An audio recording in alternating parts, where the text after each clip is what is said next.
Are you an English learner? Well, no matter which level you are, I bet you are always looking forward for a way which can help you to take your level to even higher ones. That's right. One of the most useful and also the enjoyable ways of improving in studying English is reading your favorite book. And this is what we are going to do here. Well, we all know that if you don't use your target language in your everyday life enough, you'll start to forget it. And to prevent this unwilling process of the forgetting, I decided to go on a journey of reading my favorite series of books, which is Harry Potter.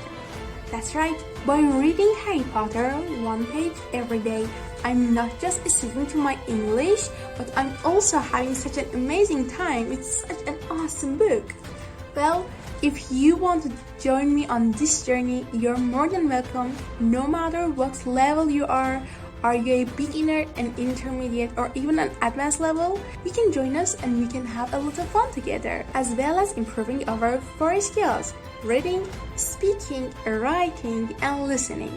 Because in the description box of every video related to Harry Potter series of books, we have a quick and sweet review of what we have already read that can establish the new information in your mind, so you can be sure that you remember them and you are ready to use them in your writings, your daily speaking, and a lot of other things.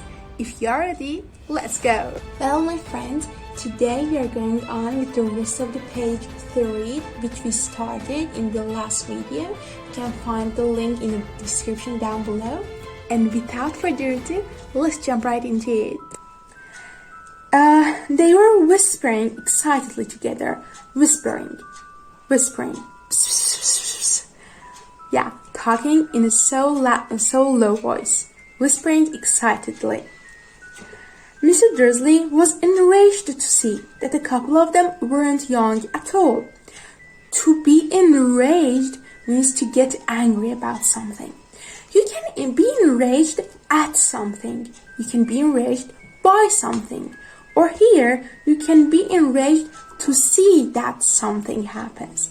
Here, Mr. Dursley is angry because some of those strange people are older than he is. We said that you can use enraged at or by something. Look at this example. I was really enraged at the news that morning. Or, I was enraged by his behavior. And here we have, he was enraged to see. Why that man had to be older than he was and wearing an emerald green cloak. It explains why he was enraged to see old people wearing those clothes. Because he thinks that it's not reasonable to behave in such a way and dress in such a strange and odd way for an old man, especially if that men are older than he is. It makes him to really be enraged.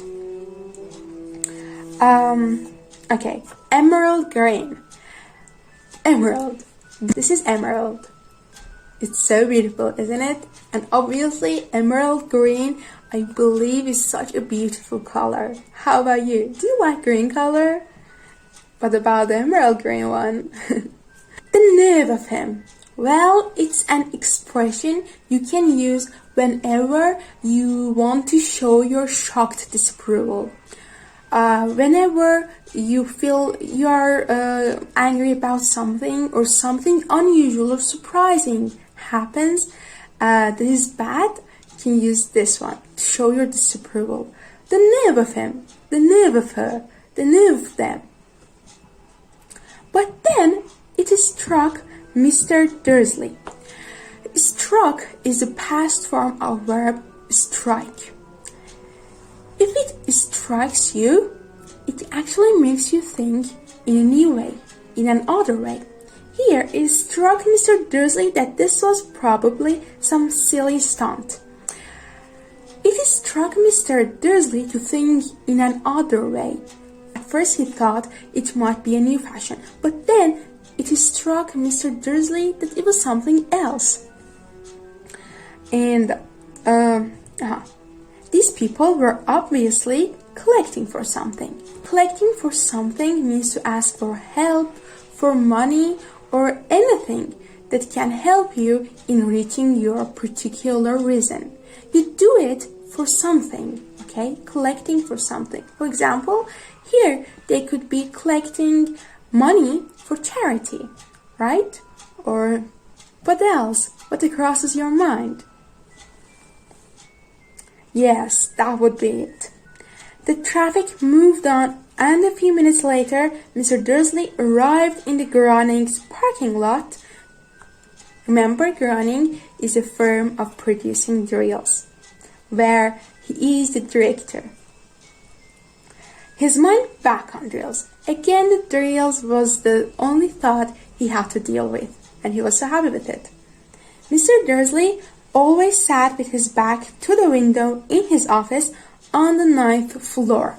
If you're working or living in a flat, in an apartment, and you want to say which floor is it, you can say, I'm living on the floor. For example, he is working on the 9th floor. That's right.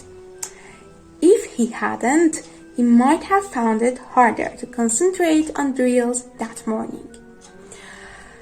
Okay, here I want to point out a grammatical structure that's so important and so helpful in your sentences. If he hadn't, if plus past perfect, comma, space, would have, in the rest of your sentence.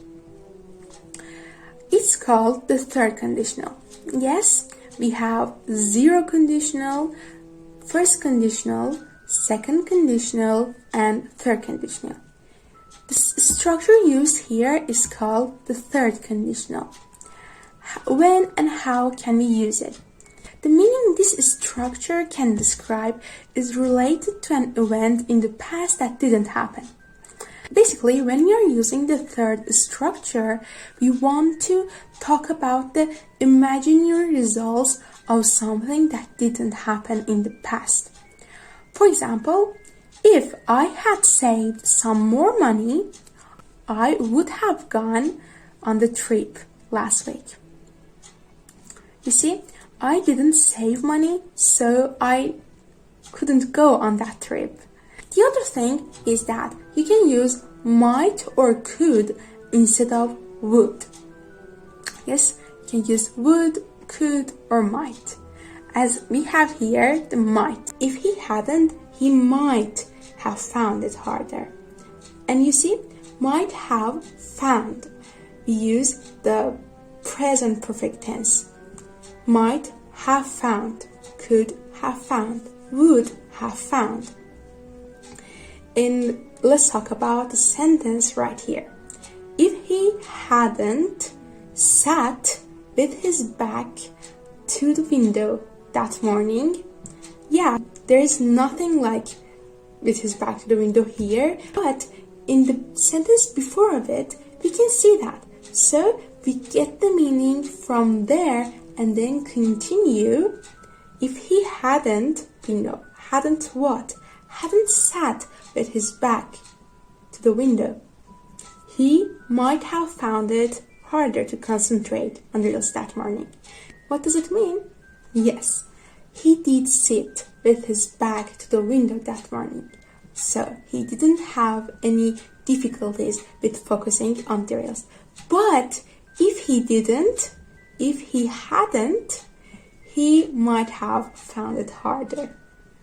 Okay, that's it for today. I hope you enjoyed it and it was useful for you.